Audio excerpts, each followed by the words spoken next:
pembangunan fisik yang dilakukan oleh Utsman bin Affan. Meskipun demikian, tidak berarti bahwa pada masa Utsman tidak ada kegiatan-kegiatan yang penting. Utsman berjasa membangun bendungan untuk menjaga arus banjir yang besar dan mengatur pembagian air ke kota-kota. Beliau juga membangun jalan, jembatan, masjid, dan memperluas Masjid Nabi di Madinah, yaitu Masjid Nabawi. Sejarah singkat Masjid Nabawi. Masjid Nabawi merupakan masjid kedua setelah Masjid Quba. Masjid Nabawi dibangun oleh Nabi Muhammad SAW di kota Madinah. Masjid Nabawi dibangun pada bulan Rabiul Awal tahun 622 Masehi, saat awal kedatangan Rasulullah SAW di Madinah.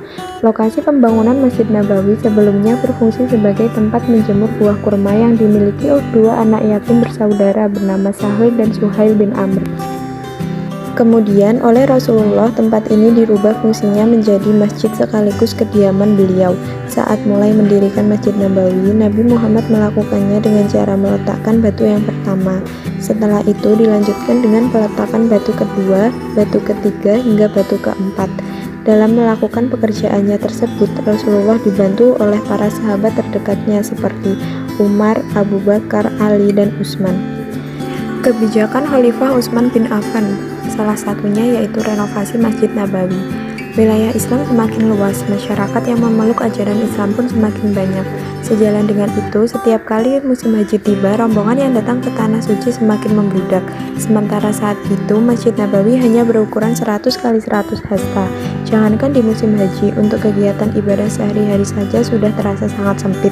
Kenyataan ini memunculkan desas-desus di kalangan sahabat yang memperbandingkan Masjid Nabawi dengan rumah-rumah ibadah kaum Nasrani, Yahudi, dan Majusi. Mereka merasa bahwa Masjid Nabawi sangat sederhana bila dibandingkan dengan kemegahan gereja Nasrani, knisset Yahudi, dan kuil api Majusi. Mendengar desas-desus ini, Utsman bermusyawarah dengan para sahabat lainnya. Akhirnya diperoleh kesepakatan untuk merombak dan memperluasnya. Dikisahkan bahwa setelah melaksanakan sholat Jumat, Utsman naik ke atas mimbar dan menyampaikan maksudnya untuk merombak dan memperluas Masjid Nabawi. Beliau menjelaskan bahwa hal tersebut pernah dilakukan oleh khalifah sebelumnya dan tidak ditujukan untuk menghilangkan bekas-bekas peninggalan Rasulullah SAW. Rencana khalifah disetujui masyarakat dan perluasan Masjid Nabawi pun dilaksanakan.